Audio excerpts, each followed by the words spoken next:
नमस्कार आप सभी को। आज एपीएस में हम सब पढ़ेंगे कि ऋतु कितने प्रकार के होते हैं।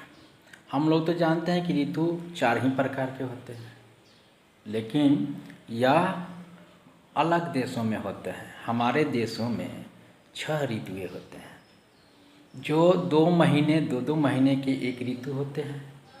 हम आज उसके बारे में जानकारी प्राप्त करेंगे कि कौन कौन सी ऋतु किस मंथ में आते हैं। जैसे हम कहते हैं कि बसंत ऋतु आता है अप्रैल और मई। ये 2 महीने होते हैं बसंत ऋतु। गर्म की ऋतु जो होता है ग्रीष्म ऋतु, वह आपको आता है जून और जुलाई। यह ग्रीष्म ऋतु हुआ।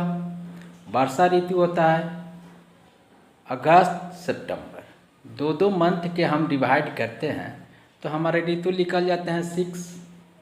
जुलाई और अगस्त वर्षा ऋतु हो गया। सितंबर और अक्टूबर शरद काल कहलाता है, शरद ऋतु होते हैं। इसे इंग्लिश में प्री विंटर भी बोलते हैं। और उसके बाद आपको शरद ऋतु हुआ, और उसके बाद अक्टूबर हो गया नवंबर और दिसंबर। नवंबर दिसंबर ये हमारे 2 आते हैं, जिसे हम ठंड ऋतु कहते हैं या जाड़ा का मौसम कहते हैं।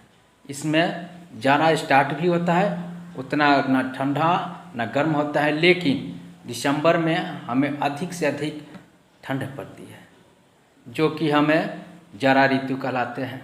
उसके बाद आता है पतझड़। पतझड़ आते हैं कब? तो आपको आते हैं ये फरवरी और मार्च, ये पतझड़ आते हैं। और जाड़ा हम आपको दिसंबर और जनवरी, ये 2 मंथ जो होते हैं यह जाड़ा मौसम होता है, जाड़ा ऋतु होते हैं। तो इस तरह से हमारे कितने ऋतु हो गए? 6 महीने 12। हिंदी में भी 12 महीने होते हैं। तो उस 12 महीनों को हम 2 मंथ में डिवाइड कर दिए तो वह आपको 6 ऋतु हो गया।